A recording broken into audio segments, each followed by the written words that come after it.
Bem, então, para a prova Enem aqui, para a prova de 2014, vamos resolver algumas questões fazendo uma revisão do conteúdo. Materiais radioativos emitem diferentes tipos de radiação. Radiação gama, por exemplo, por sua alta energia e penetração, consegue remover elétrons dos átomos dos tecidos internos e romper ligações químicas por ionização, podendo causar mutação no DNA. Já as partículas beta têm o mesmo efeito ionizante, mas atuam sobre as células da pele. Segundo o texto, um indivíduo irradiado por uma fonte radioativa é exposto ao risco de... Bom, essa questão ela traz uma diferença entre irradiação, isso já apareceu em outras provas, tá? É uma diferença entre irradiação e contaminação.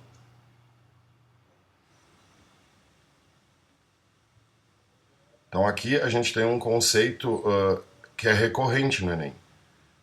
Irradiar e contaminar são coisas diferentes, tá, pessoal? A irradiação é quando o indivíduo é exposto ou à radiação gama, ou a partícula beta, ou a partícula alfa, mas não entra em contato com o material radioativo, né? Assim, ó, a irradiação não contamina. Aí, tem uma frase bem legal que diz assim, ó, a irradiação não contamina. Mas a contaminação irradia. Por que a irradiação não contamina? Porque a pessoa não entrou em contato com o material radioativo, ela recebeu essa radiação entra no corpo dela, atravessa o corpo dela, não fica retida no corpo dela, mas pode causar câncer, pode alterar geneticamente a célula. Já a contaminação, a pessoa entra em contato com o material radioativo, tipo o que aconteceu em Goiânia, que o pessoal lá esfregou o césio 137 na pele, então aquele pessoal ficou contaminado. Como eles ficaram contaminados, eles passaram a irradiar radiação, porque eles ficaram radioativos. Então, nesse caso aqui, o indivíduo não foi contaminado, ele foi irradiado. Então, letra A, transformar-se em um corpo radioativo. Não, isso aqui seria contaminação. Absorver radiação e armazená-la. De novo, olha só, contaminação. Emitir radiação e contaminar outras pessoas. Contaminação. Sofrer alterações genéticas e desenvolver câncer. Irradiação. Então a resposta só pode ser Dinamarca. Letra E, transportar a radiação e contaminar outros ambientes. De novo, isso aqui é uma contaminação. Então essa questão é bem clara, mostrando a diferença entre contaminação e irradiação. Isso já apareceu outras vezes. Bom, aqui tem uma tirinha de jornal. O cara tá com frio, aí aparece o jornal e ele se enrola no jornal. A tirinha faz referência a uma propriedade de uma grandeza física, que em função do jornal utilizado pelo homem é a D. Em que a função do jornal utilizado pelo homem é a D. Absorver a umidade que dissipa calor. Não, nada a ver. Não é essa a função do jornal. Impedir que o frio penetre, que o frio do ambiente penetre. A gente nunca fala em frio, pessoal. Não existe uma fonte de frio.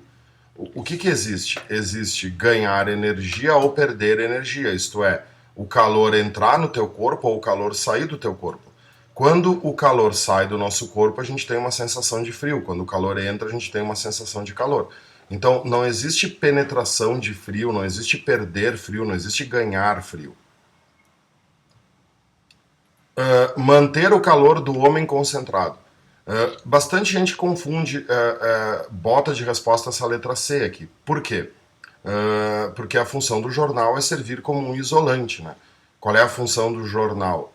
Dificultar, bloquear as trocas de energia, as trocas de calor que vão existir entre o corpo do homem e o ambiente que está numa temperatura menor. Por que essa letra C está errada? Porque ele diz manter o calor. No momento que tu diz manter o calor, tu está dizendo que este homem possui calor. Lembrem-se, o calor é uma energia dinâmica, é uma energia em trânsito. Um corpo não pode possuir calor. Calor é energia ganha ou energia perdida. E o calor só vai existir se existir diferença de temperatura. Então essa letra C está errada. Tu não mantém o calor. A letra D diz restringir a perda de calor para o ambiente. Olha só, a perda de calor, claro, porque daí o que tu está dizendo? Que essa energia é uma energia estática ou é uma energia dinâmica? É uma energia dinâmica. Né? O homem tem energia interna, tem temperatura. Como o ambiente fora, aqui fora está mais frio, ele perde energia para esse ambiente. O jornal serve como um isolante térmico que dificulta a perda dessa energia. Então, no momento que tu está falando em perda de calor, tu não está dizendo que o homem possui calor. Então, a resposta certa é Dinamarca. Bloquear o vento que sopra trazendo frio. Essa letra aí estaria certa se dissesse bloquear o vento que sopra aumentando a perda de energia do homem, ou aumentar o vento que sopra, facilitando as trocas de calor entre o homem e o ambiente. Mas nunca pode dizer a palavra frio. Não existe trazer frio, existe perder calor. Então, resposta letra D. Aqui temos uma questão clássica que o Enem gosta muito, que são as usinas, né? Cai sempre usina elétrica, usina termoelétrica, usina geotérmica, isso é uma questão recorrente, junto com as suas transformações de energia. A figura representa o processo mais usado nas hidrelétricas para a obtenção de energia elétrica no Brasil. As transformações de energia nas posições 1, 2, 2, 3 da figura são respectivamente. Bom, como é que funciona uma hidrelétrica então? Nós temos o reservatório 1, é feita uma barragem, essa barragem faz a água aumentar de altura, isto é, a função da barragem é elevar a altura da água, é fazer com que a água armazene energia potencial. Lembrem-se que as energias potenciais são aquelas que podem ser armazenadas. Nesse caso aqui é a potencial gravitacional. Qual é a fórmula da potencial gravitacional? Vamos revisar. Massa vezes a gravidade vezes a altura. Quando essa massa de água entra aqui por esse duto, a energia potencial transforma-se em energia cinética. O que a água adquire aqui? A água adquire velocidade. Então, nessa segunda parte aqui nós temos energia cinética, que é uma energia instantânea, uma energia que não pode ser armazenada porque depende da velocidade. Lembrando, a energia cinética é a massa vezes a velocidade elevado ao quadrado dividido por 2. E o que acontece aqui na 3? Né? Na 3 nós temos um transformador que funciona por variação de fluxo.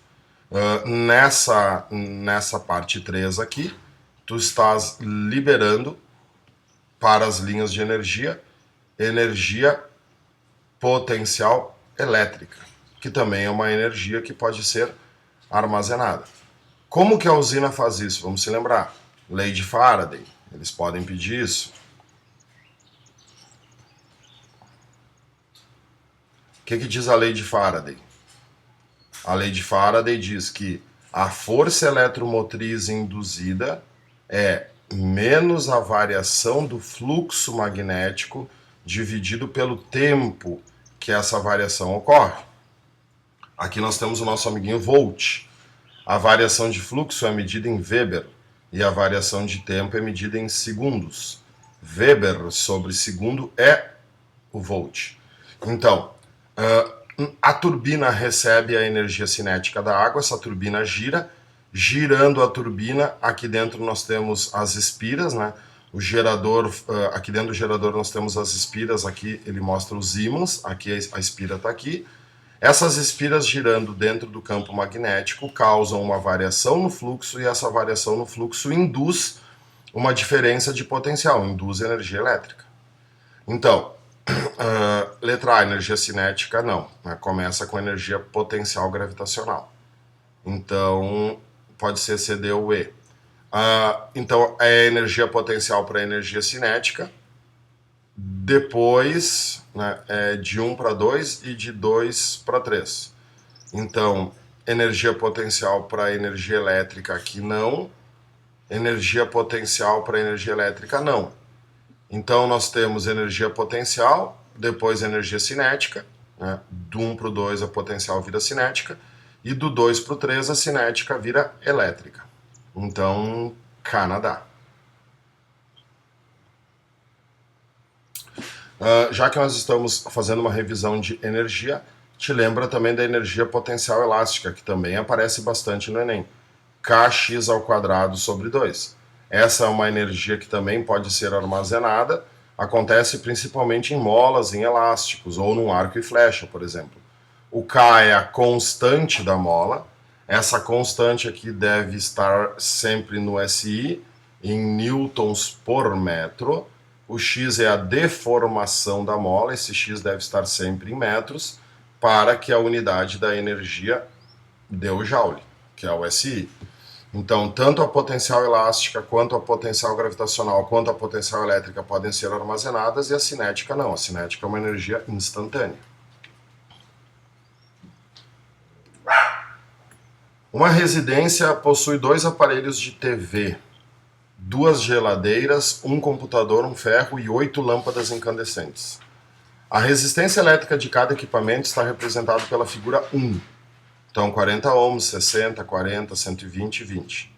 A tensão elétrica que alimenta a rede da residência é 120 volts. Um eletricista faz 2 ligações que se encontram representadas na figura 2 e 3. Com base nas informações, verifica-se que a corrente indicada pelo amperímetro da figura. Aí tem 2 e 3, né? Então, tem que calcular. Bom, primeira coisa, identifica se isso aqui é uma associação em série, uma associação em paralelo ou uma associação mista. Na realidade, esses 2 circuitos são mistos. Por quê?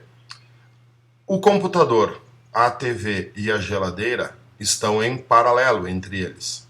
Só que essas 3 lâmpadas, entre elas, estão em série. E essa série, em relação aos outros 3, estão em paralelo. Então, como é que se calcula a resistência de uma associação em paralelo? Quando os resistores são diferentes, o jeito mais fácil é fazer os inversos ou vendo os que são iguais. Como aqui nós temos 3 lâmpadas e essas 3 lâmpadas cada uma tem 20, numa associação em série a resistência se soma. Então 20 mais 20 mais 20, esse conjunto aqui tem 60 ohms. A geladeira também tem 60 ohms. Tá? O computador tem 40 ohms. Desculpe, a TV aqui. A TV tem 40 ohms e o computador tem 40 ohms também. Aí facilitou. Bom, agora existe um processo simples. Numa associação em paralelo, te lembra que a resistência total, quando os resistores são iguais, é o valor de uma resistência dividido pelo número de resistências. Como aqui tu tem 2 resistências de 60 ligadas em paralelo, pega o valor de uma que é 60 e divide por 2. Então, as lâmpadas e a geladeira formam uma única resistência de 30.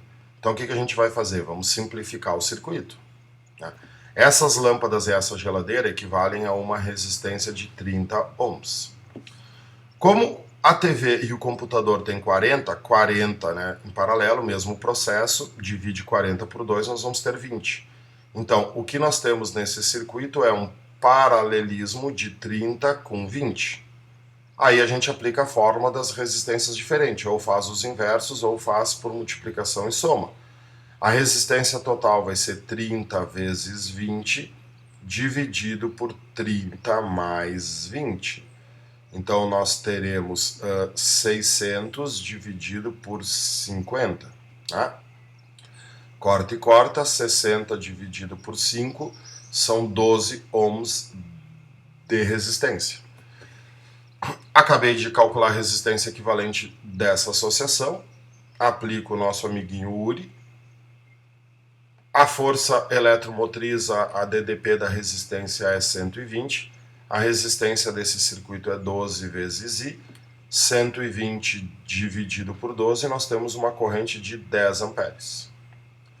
Como esse amperímetro está em série com todas essas resistências, né, do positivo aqui sai 10 amperes, então esse amperímetro registraria 10 amperes. Essa questão poderia ser um pouco mais complexa se o amperímetro tivesse num desses ramos aqui, ó. Vamos supor que o amperímetro tivesse aqui. Aí o amperímetro marcaria somente a corrente do computador. Aí eu não precisaria fazer o cálculo da resistência total, porque tu sabe que no paralelo a voltagem se mantém, todos esses elementos estão ganhando 120, aí bastaria fazer 120 dividido por 40, que daria 3 amperes. Mas o amperímetro está aqui marcando a corrente total. Então a resposta já achamos, né? Letra A. 2 registrará lá uma corrente de 10 amperes. O que vai acontecer aqui nesse aqui? Como nós estamos, né, fazendo um estudo na revisão, vamos resolver o 3 aqui. Essas 5 lâmpadas também estão em série, né? Então, se a resistência de cada uma é 20, nós temos aqui 100 ohms. Tá? Temos a geladeira que vale 60, temos o computador que vale 40, temos aqui o ferro de passar que é 120, e aí nós temos o amperímetro. Bom, o que aconteceu aqui? Não tem resistências iguais, não tem nada aqui, né? Então, para calcular a resistência equivalente ou a resistência total nesse caso, o melhor jeito provavelmente é fazer a fórmula dos inversos. Né? Tu vê que numa associação em paralelo tu pode usar essa equação aqui, somente quando elas forem iguais. Tu pode usar essa equação aqui, só que essa equação é útil para te fazer de duas em duas. Quando tu tem 4, 5, 3 diferentes, o jeito mais rápido é fazer a fórmula dos inversos. O inverso da resistência total é igual à soma do inverso das resistências associadas. Então aqui ficaria que o inverso da resistência total é igual ao inverso de 100 mais o inverso de 60 mais o inverso de 40 mais o inverso de 120. Não vou resolver aqui, tá? Mas o procedimento é o mesmo. Faz o mínimo múltiplo aqui, resolve, encontra a resistência total e aí aplica o URI com a DDP de 120 e encontra a corrente que passa por este amperímetro. Tá? Então, uma revisão das 3 fórmulas da associação em paralelo. Circuitos, pessoal, é uma coisa que caiu no Enem todo ano. Muito importante revisar a colocação do amperímetro. O amperímetro é sempre colocado em série com o que se quer medir. O voltímetro é sempre colocado em paralelo com o que se quer medir. Isso é uma questão certa na tua prova desse final de semana, tá? Vamos apagar. Questão 5, uma questão de telescópio. A figura a seguir representa esquematicamente um telescópio refletor. Basicamente existem 2 tipos de telescópio, o refletor e o refrator. No telescópio refletor, a peça óptica principal é um espelho. No refrator é uma lente. A luz emitida por um astro penetra no telescópio pelo orifício na posição A. Então estão vendo aqui, ó, o raio luminoso chegando de maneira paralela. Por que esses raios estão paralelos? Porque eles vêm do infinito, eles vêm de lugares muito longe, são emitidos numa distância grande, então a tendência é que eles cheguem no telescópio paralelos. Reflete no espelho parabólico colocado na posição B. Então olha só, aqui a gente já, pelo desenho, já consegue ver que tipo de espelho é esse, né? O raio chega paralelo e ele converge para o ponto C. Né? O que seria o ponto C se ele perguntasse? O foco do espelho. Qual é o espelho que faz os raios convergirem? O espelho côncavo. Então aqui na posição B nós temos um espelho côncavo. Ele concentra a luz no ponto C. Se perguntasse, o ponto C é o foco desse espelho côncavo, porque é onde tu está tendo a concentração do raio. Então, é novamente refletida pelo espelho C em direção às lentes localizadas na ocular do telescópio, local onde o observador aproxima o olho. Na posição D, desculpe, essa lente forma uma imagem real e maior do que o objeto observado. Vamos lá. Né? A lente da posição D forma uma imagem real e maior. Com essas características aqui, você consegue identificar qual é o caso. Qual é o único caso de lente que a imagem é real e maior? Então, vamos revisar. Nós temos o eixo principal. Imagens reais só podem ser formadas por lentes convergentes. As lentes convergentes no ar são as de bordas finas. Aí você tem o foco do objeto, o centro do objeto. Para a imagem formada ser real, nós estamos no terceiro caso. Aqui do lado vai estar, né, desse outro lado nós teremos o foco da imagem e o centro da imagem. Se você colocar um objeto entre o centro e o foco da lente, a imagem formada será uma imagem aqui, atrás do centro da imagem. As características dessa imagem é uma imagem invertida, toda imagem invertida é real. Então isso aqui é o que a gente estudou como sendo o terceiro caso. Então aqui nós temos uma imagem real, uma imagem invertida e uma imagem maior, que é o que ele está dizendo, né? Que a imagem é real e maior. Por isso, o observador não deve encostar seus olhos na lente para enxergar a imagem. Sim, porque a imagem real ela não se forma na lente, ela se forma fora da lente. Considerando a situação em que apenas uma lente é colocada na posição D, qual o tipo de espelho utilizado e qual o tipo de lente utilizada nas posições B e D? Bom, aí facilitou. Na posição B nós temos um espelho côncavo e na posição D nós temos uma lente convergente. Então, letra C. Na posição B o espelho é côncavo e na posição D a lente é convergente. De novo, uma questão aqui de espelhos, tá? O Enem gosta muito de espelho e lente, tem que saber os 6 casos de cor, dar uma revisada. O que é isso aqui? É o famoso fogão solar, que também é uma questão comum, padrão de cair. Qual é o objetivo de um fogão solar? Pega um espelho côncavo, né, e posiciona a panela que tu quer cozinhar os alimentos aonde vai existir a concentração dos raios.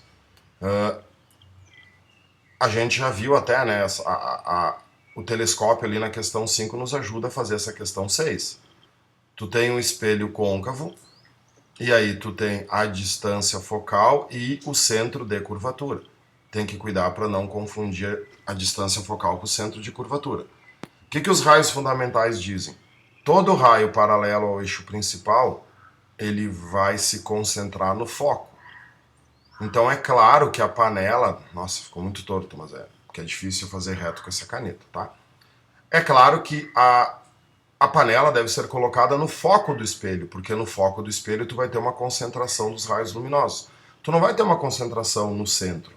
Um raio luminoso que passa pelo centro do espelho, ele bate e volta sobre ele mesmo. Então, se tu colocasse essa panela no centro de curvatura desse espelho, ele só receberia os raios refletidos que passassem pelo centro. Como a panela já estaria no centro, o raio nem ia bater no espelho, porque a panela ia absorver o raio. Então, num fogão solar, quando tu quer fazer fogo, tu sempre deve colocar o objeto que vai ser aquecido no foco, aonde nós teremos uma concentração dos raios. Então, considerando que a panela esteja posicionada no ponto citado, a maior eficiência ocorre porque os raios solares refletidos passam por esse ponto, definido como ponto de reflexão. Bom, a parte refletidos passam por esse ponto está certa, mas definido como ponto de reflexão, não. Incidentes passam por esse ponto, definido como vértice da parábola. Não, o vértice da parábola está aqui, né? Está encostado aqui no espelho, né? No meu esquema aqui, o vértice estaria aqui.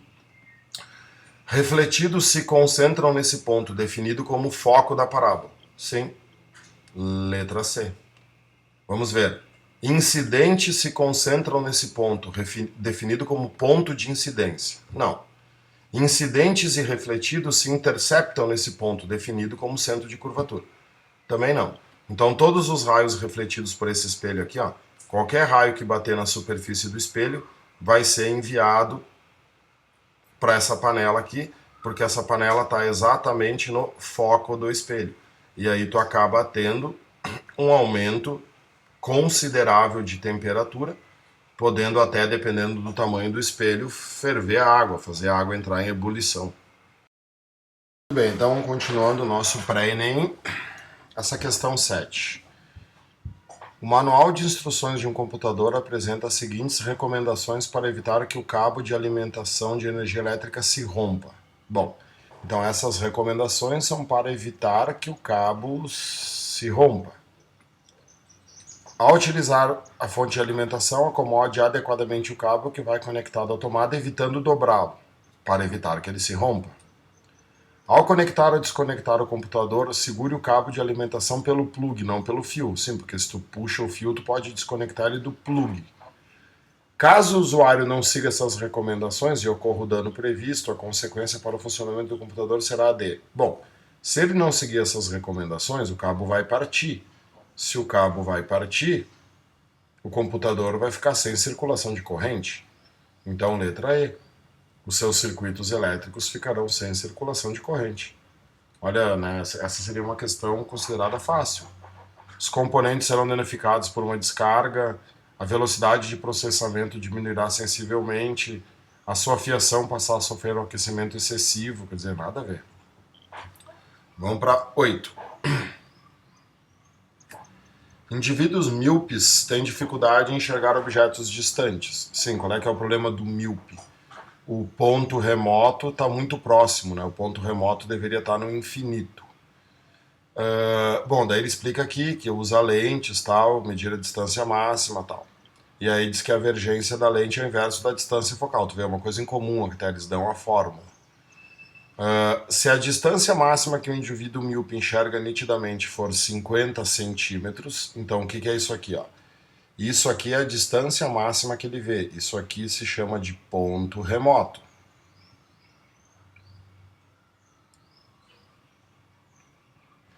Quer dizer, todos os objetos que estiverem numa distância superior a essa devem ser jogados para essa distância de 50 centímetros. A vergência ou a convergência de uma lente é o inverso da distância focal. E essa distância focal tem que ser medida em metros para dar as dioptrias. A fórmula da equação de Gauss diz, né, 1 sobre fudido.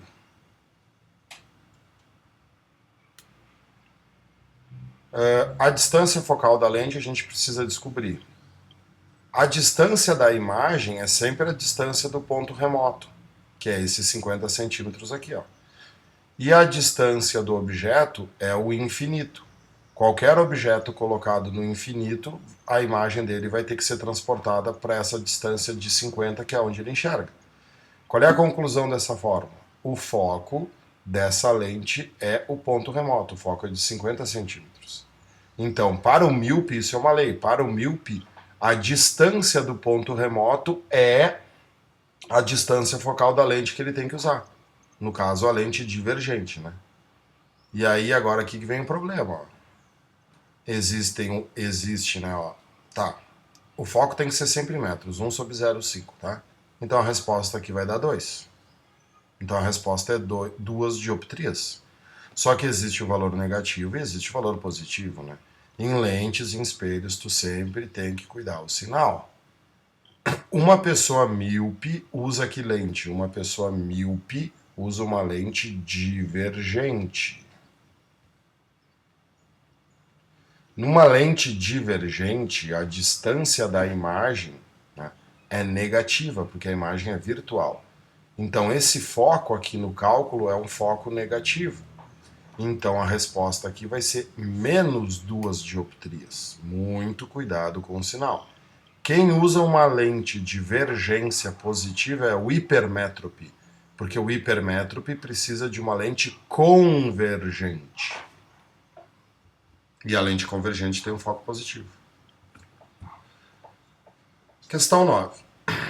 Com a crescente demanda de energia elétrica, decorrente do modo de vida moderno, tornou-se necessário que mais uma fonte de energia seja estudada e aplicada, levando-se em conta os impactos ambientais e sociais no curto prazo. Tá, com isso, a energia nuclear, então essa é uma questão de energia nuclear, tem sido muito debatido no mundo. O questionamento principal é se valerá a pena construir centrais de produção nuclear ou é preferível investir em outros tipos de energia que sejam renováveis. Tu vê, a própria questão já disse no enunciado que a energia nuclear é não renovável. Claro, por que a energia nuclear é não renovável? Porque ela precisa do urânio, né? Um dia o urânio do mundo acaba. Então, um argumento favorável ao uso da energia nuclear é o fato de um argumento favorável. Seu preço de instalação ser menor. Mentira. O preço de instalação de uma usina nuclear é alto. Precisa muita tecnologia, os equipamentos são caros. O tratamento de seus dejetos ser um processo simples. O que sobra na reação nuclear é o plutônio. O tratamento do plutônio não é um processo simples. De ser uma energia limpa de baixo custo. Uma energia limpa é, mas não de baixo custo. Ser curto o tempo de atividade dos resíduos produzidos na sua geração. Bom, lembra que eu falei em aula, né? O plutônio demora milhões de anos para perder a sua radioatividade. Ser uma energia limpa, embora não seja renovável. E isso tu tem que ter muito cuidado, tá? Para o Enem, a usina nuclear é uma energia limpa. Por que ela é uma energia limpa? Porque não produz efeito estufa. Isso pode dar uma confusão, porque por causa do plutônio, né? A usina nuclear produz lixo atômico, tá? Mas o lixo atômico não gera efeito estufa. Então, se não gera efeito estufa, é considerado uma energia limpa. Não gera efeito estufa. O plutônio não tem problema nenhum, desde que ele seja bem armazenado. Né? Pode ocorrer de um terremoto, alguma coisa, né, destruir o lugar onde tu armazena o plutônio e o plutônio vazar. Isso é um problema. Mas se o plutônio estiver bem armazenado, estiver correto, não tem problema nenhum. Tá? Por isso que a resposta é a letra E. A 10 é uma questão de ondas. Na câmara de cozimento de um forno, a flutuação do campo elétrico é adequada para o aquecimento da água. Esse tipo de forno utiliza micro-ondas com frequência de 2,45 GHz para alterar a orientação das moléculas bilhões de vezes a cada segundo. Essa foi a frequência escolhida porque ela não é usada em comunicações e também porque dá às moléculas de água o tempo necessário para completar uma rotação. Dessa forma, um forno de micro-ondas funciona através do processo de ressonância, transferindo energia para os alimentos. Sabendo que a velocidade de propagação da onda é 3 vezes 10 na 8, qual aproximadamente o comprimento da micro-onda presente no forno em centímetros? É uma questão que exige conhecimento de prefixos e transformações unitárias. Mas a fórmula não tem nada a ver, né? Não tem nada de difícil. A famosa quem vê lambe com frequência. Aliás, o Enem adora essa fórmula. Né? Então, o lambda de uma onda é a sua velocidade dividida pela sua frequência. A velocidade da onda é a velocidade de propagação da luz no vácuo, 2 vezes 10 na 8. Como eu estou usando metros por segundo, a frequência tem que estar em hertz, que é segundo na menos 1. E a minha resposta aqui vai dar o comprimento em metros.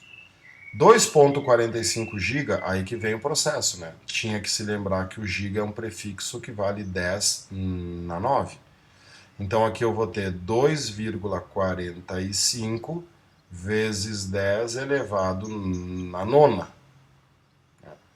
Então o que vai acontecer aqui? 3 dividido por 2,45, tu vai ter que fazer, né? Eu aqui não preciso. 3 dividido por 2,45, nós temos 1,22. Então, isso vai dar 1,22 vezes 10, o 9 sobe negativo na menos 1, metros. Como que se passa para centímetro? Para passar para centímetro, tu multiplica por 100. Então, nós teremos 1,22 vezes 10 na menos 1, vezes 10 na 2, que é o 100. Isso vai dar 1,22 vezes 10 na 1. Isso vai dar 12,2 metros. Desculpe, 12,2 centímetros, né? Já estava em metros, sorry. E olhe que aqui já tinha 1,22, né? Então a resposta é 12,2 centímetros, porque ele queria a resposta em centímetros. É uma questão meio chatinha em termos de transformação de unidade. Tem que fazer com calma, porque tem perguntas parecidas. Questão 11. A força de atrito é uma força que depende do contato entre os corpos. Pode ser definida como uma força de oposição à tendência do deslocamento e é gerada devido à irregularidade entre duas superfícies em contato. Na figura, as setas representam as forças que atuam no corpo e o ponto ampliado representa as irregularidades que existem entre as superfícies. Na figura, os vetores que representam as forças que provocam o deslocamento e o atrito são respectivamente. Bom, o que nós temos aqui então? Aqui nós temos a força normal e aqui nós temos o peso. Como é que eu sei que é a normal e o peso? Porque elas estão atuando no mesmo corpo, então elas não são ação e reação, né? E aí o que acontece, né? Ele não diz aqui né, no enunciado se esse corpo está se deslocando para a direita ou está se deslocando para a esquerda. Mas se ele está se deslocando para a direita, o atrito está para a esquerda. Então ele pede primeiro o deslocamento e depois o atrito. Então o deslocamento e o atrito tem que ser forças opostas. Só pode ser América. Aqui no vídeo não dá para ver as outras, né? Se isso aqui for o vetor ΔD, isso aqui tem que ser o vetor força de atrito. Vamos ver aqui. Não tinha nenhuma outra, não tinha como, né? Porque podia ser uma letra que fosse ao contrário, né? Aí o corpo estaria andando para a esquerda e o atrito estaria para a direita. A questão 12 diz, segundo Aristóteles, uma vez deslocados do seu local natural, os elementos tendem espontaneamente a retornar a ele, realizando movimentos chamados naturais. Por que o Aristóteles falou isso? Porque ele não conhecia o princípio da inércia, né, pessoal? Ele dizia que os corpos tendem a retornar para o seu lugar natural. Tipo, tu levanta um livro de cima de uma mesa, se tu soltar o livro cai de volta na mesa, porque o lugar natural do livro é em cima da mesa. Em outras palavras, ele estava dando uma tochadinha. Já em um movimento denominado forçado, quer dizer com uma força, um corpo só permaneceria em movimento enquanto houvesse uma causa para que ele ocorresse. Cessada essa causa, o referido elemento entraria em repouso ou adquiriria um movimento natural. Posteriormente, Newton confrontou a ideia de Aristóteles sobre o movimento forçado, através da lei da inércia. O que o Newton explicou na lei da inércia? Que força não é a causadora do movimento, que o movimento existe por si só. Afinal de contas, se um corpo estiver em repouso ou se um corpo estiver em MRU, a força resultante que atua sobre este corpo vale zero. Então o corpo não precisa ter uma força atuando para estar em movimento. Em outras palavras, Aristóteles estava errado, né? Newton mostrou isso. Ação e reação não podia ser, não tem nada a ver. E aí tu vê, ó, conservação da massa, isso nem existe. Então, né, conservação de energia e gravitação universal, a dúvida aqui seria inércia, seria entre a inércia, a ação e a reação, mas é um conceito de inércia. A 13 diz, considere a forma de funcionamento de um equipamento que utiliza um ciclo de transferência de calor de um ambiente interno para um ambiente externo. Um fluido, normalmente um gás, circula por um sistema fechado dentro do ambiente interno, retirando o calor desse ambiente devido ao processo de evaporação. O calor absorvido pelo fluido é levado para o condensador, que dissipa o calor conduzido pelo fluido para o ambiente externo. Esse fluido é então forçado por um compressor a circular novamente pelo sistema fechado, dando continuidade ao processo de esfriamento do ambiente interno. Gente, o que o cara está fazendo aqui? A caracterização perfeita de um refrigerador, de uma geladeira. Qual é que poderia ser outra resposta aqui? Poderia ser o ar-condicionado, que o ar-condicionado faz o mesmo processo do refrigerador. Te lembra que a geladeira é uma máquina térmica invertida. Dentro da geladeira nós temos o congelador. O congelador a física chama de evaporador. Então, dentro da geladeira, o gás sofre uma vaporização e toda vaporização exige calor. Então, o calor sai de dentro da geladeira e vai para o meio ambiente externo. Uma geladeira sempre funciona entre duas fontes, né? Nós temos a fonte fria e nós temos a fonte quente. A fonte fria é o interior da geladeira, por isso que a geladeira é conhecida como máquina térmica invertida. A fonte fria está aqui dentro, ó. A fonte quente é o meio ambiente, é onde a geladeira está colocada, é a tua sala, é a tua cozinha, né? Não vai colocar a geladeira na sala. Qual é a diferença da geladeira para uma máquina térmica normal? Nós temos o trabalho, né? Nós temos o compressor. Numa máquina térmica comum a gente tem o motor. Numa geladeira a gente tem o compressor. Mediante a realização de um trabalho, então não é espontâneo, é forçado. Mediante a realização de um trabalho, o calor sai da fonte fria, vamos chamar esse calor de calor frio, e aí ele é enviado para a fonte quente, vamos chamar esse calor de calor quente. Então, né, é só olhar as flechinhas, ó, essa flechinha se junta com essa para virar essa. O calor quente de uma geladeira, o resultado do que vai para a tua cozinha, é o somatório da quantidade de calor retirada da fonte fria mais o trabalho que o compressor realiza. Então, o trabalho da geladeira é o calor da fonte quente menos o calor da fonte fria. A fonte fria passa para o outro lado negativo. E aí, a eficiência de uma geladeira, numa geladeira a gente não fala em rendimento, a gente fala em eficiência. A eficiência da geladeira é a relação entre o trabalho que o compressor realiza e a quantidade de calor que ele consegue tirar da fonte fria. Então, o trabalho vai ser grande e a quantidade de calor da fonte fria vai ser pequeno. Então, a eficiência é a quantidade de calor retirado da fonte fria dividido pelo trabalho que o motor realiza. Outro cuidado que temos que ter aqui é não dizer que a geladeira contraria segundo a lei da termodinâmica. Ah, a geladeira contraria segundo a lei da termodinâmica porque o calor faz o processo inverso. Não, porque contrariaria se esse processo fosse feito de maneira espontânea. A geladeira não funciona de maneira espontânea. O calor é forçado a sair da fonte fria para a fonte quente. Te lembra que nada pode contrariar a segunda lei da termodinâmica. Não existe uma máquina que contraria a segunda lei da termodinâmica. Por isso que a geladeira não contraria, porque não é espontâneo, é forçado. A questão 15, vamos dar uma olhadinha. O Inmetro procedeu à análise de garrafas térmicas com ampolas de vidro para manter o consumidor informado sobre a tendência dos produtos aos regulamentos e normas técnicas. Uma das análises é da eficiência térmica. Neste ensaio, verifica-se que a capacidade da garrafa térmica de conservar o líquido aquecido em seu interior por determinado tempo. A garrafa é completada com água a 90 graus Celsius até o volume total. Após 3 horas, a temperatura do líquido é medida e deve ser no mínimo de 81 graus Celsius para garrafas com capacidade de 1 litro, pois o calor específico da água é 1 caloria grama grau Celsius. Atingindo a água 81 graus Celsius nesse prazo, a energia interna do sistema e a quantidade de calor perdida para o meio são respectivamente. Então, nós temos duas perguntas.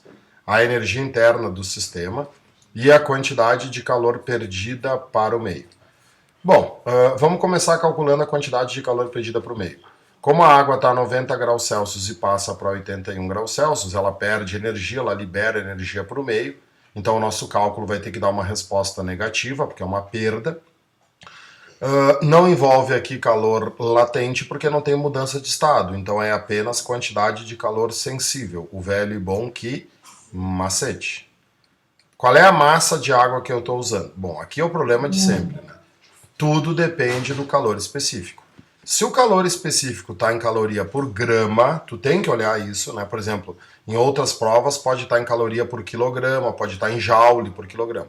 Se está em caloria por grama, a massa tem que estar em gramas. 1 litro é equivalente a 1 quilo de água. 1 quilo tem 1000 gramas. Então, a massa que a gente está utilizando é uma massa de 1000 gramas. O calor específico da água vale 1 e a variação da temperatura de 9 para 81 é menos 9. Não te esquece que a variação de temperatura é sempre o final menos o inicial. Isso é muito importante para as questões de equilíbrio térmico, não pode errar o sinal. O que eu vou ter aqui? Menos 9.000 calorias. Então, a água perde para o meio 9.000 calorias. E agora vamos fazer a análise da energia interna. A gente sabe muito bem que a energia interna de um sistema, a variação de energia interna de um sistema, depende única e exclusivamente da variação de temperatura desse sistema. O que aconteceu com a água? A água baixou de temperatura. Se a água baixou de temperatura, ela foi de 90 para 81, quando a água atingiu 81, a energia interna do sistema é menor do que ela era no início, porque a água diminuiu de temperatura. Então, a energia interna é menor e a perda para o meio é de 9.000 calorias. Canadá. Beleza? A questão 17, bom, aí é uma parte que o Enem cobra bastante, que é a energia, potência, lâmpadas, né? Aqui o bom seria tu ter uma segurança, tá? Porque isso vai cair. As lâmpadas de LED já substituem com grandes vantagens a velha invenção de Thomas Edison. LED é bem diferente das incandescentes e fluorescentes. A lâmpada de LED é fabricada com material semicondutor, que é semelhante aos usados nos chips de computador, quando percorrido por uma corrente emite luz. O resultado é uma peça muito menor, que consome menos energia e tem uma durabilidade maior. Enquanto uma lâmpada comum tem 1.000 horas e uma fluorescente 10.000 horas, a LED rende entre 20.000 e 100.000 horas. Nossa! Há um problema com tudo. A lâmpada de LED ainda custa mais caro, apesar de seu preço cair pela metade a cada 2 anos. Essa tecnologia não está se tornando apenas mais barata, está também mais eficiente, iluminando mais com a mesma quantidade de energia. Uma lâmpada incandescente converte em luz apenas 5% da energia que consome. As lâmpadas de LED convertem até 40%. Essa diminuição no desperdício de energia traz benefícios evidentes ao meio ambiente. Uma lâmpada de LED que ofereça a mesma luminosa de uma lâmpada incandescente de 100 deverá ter uma potência mínima de...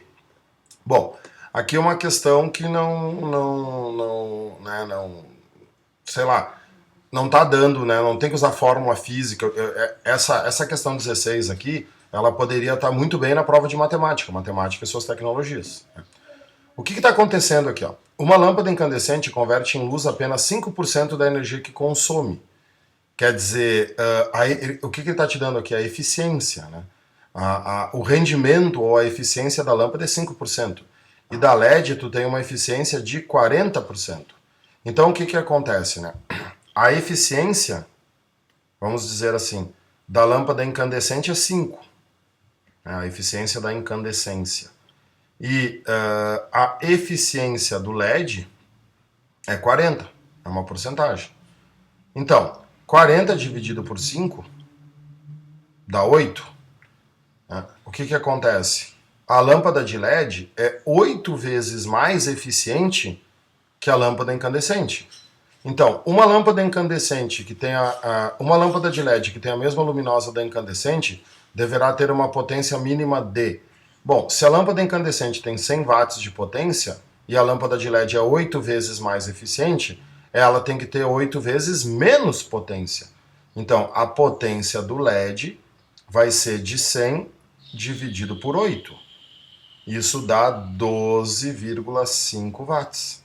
Uma lâmpada de LED de 12,5 watts vai iluminar a mesma coisa que uma lâmpada incandescente de 100 watts, por causa da sua eficiência. Ela é 8 vezes mais eficiente. Por isso que quando vocês vão comprar essas lâmpadas incandescentes ou essas lâmpadas de LED, tu vê lá, né? As lâmpadas novas, essas fluorescentes. Essa lâmpada tem uma potência de 8 watts. Equivale à iluminação de uma de 40 watts. Claro, estou inventando valores aqui, né? Só para vocês entenderem. Olhem nos rótulos das lâmpadas essas que vocês vão ver. Ó. Essa lâmpada é 10 watts. 10 watts equivale às antigas de 60 watts. Porque como elas são mais eficientes, essas lâmpadas mais modernas, o pessoal está acostumado com ainda, né? Por que tem que fazer isso aqui ainda? Porque a galera que compra lâmpada, os mais velhos, eles ainda estão acostumados a medir a potência por aquelas lâmpadas incandescentes, lâmpada de 40, lâmpada de 60. E as novas não precisam ter toda essa potência, porque a eficiência delas é muito maior. Então eles trazem no rótulo da lâmpada uma tabela de conversão para as pessoas mais antigas poderem entender o que está acontecendo. Beleza? As duas últimas, então, e aí terminou, e aí é tudo contigo, meu irmão. Um chacareiro deseja instalar em sua propriedade uma turbina com um gerador de eletricidade de 2 HP em queda d'água de 20 metros de altura. Sabendo que um HP é 3/4 de kW, gravidade 10, considerando que toda a energia potencial da queda é transformada em elétrica, então tu vê, isso aqui é um sistema conservativo total, né? Não tem perda nenhuma, é correto afirmar que a vazão de massa de água necessária para adicionar o gerador é igual a... Bom, então o que a gente tem que pensar aqui, né? Potência, a potência é o trabalho dividido pelo tempo. Cara, trabalho É o peso que vai cair vezes a variação de altura que esse peso cai. É impressionante como tem aluno que se esquece dessa equação e como essa equação cai. Então te liga, é uma revisão. Né? Sempre que tu tem alguma coisa caindo, sempre que tu tem variação de altura, a força-peso estará realizando um trabalho. É claro que se ele quer a massa de água necessária, né, por segundo, eu tenho que trabalhar com essa equação aqui, mas primeiro eu vou ter que vir para cá, porque ele me deu a potência. Eu não posso trabalhar nessa fórmula em HP. Aqui eu tenho que transformar em Joule. Então, ele diz que 1 HP, né, é a primeira coisa. Então, 1 HP, 3 quartos de quilowatt. Então, 2 HP, X. Multiplica. O que vai ser o X? Vai ser 6 quartos, né, de 1 kW. O que é 6 quartos? 3 meios, 1,5 kW. Como tem 100 watts, o quilo é 1000, então nós estamos trabalhando com 1500 watts. Então a primeira coisa é conversão de unidade. Então, eu tenho uma potência, eu preciso de uma potência de 1500 watts. Qual é o trabalho que eu vou ter que fazer? Eu não sei. E qual é o tempo que vai ter que ser? Por segundo. Ele quer em 1 segundo. Então, a queda da água tem que fazer um trabalho de 1500 joules. Então, o trabalho, vou fazer em vermelho aqui para ficar mais fácil de ver, o trabalho é 1500 joules. O peso, ó, não vai confundir esses P, né? Esse é o P de potência, esse é o P de peso, cuidado. Qual é o peso da queda d'água? Bom, massa, né, vezes gravidade. Então o peso é 10 vezes a massa. As respostas não estão em newtons, estão em quilogramas. E a variação de altura é 20, né? Então o que acontece?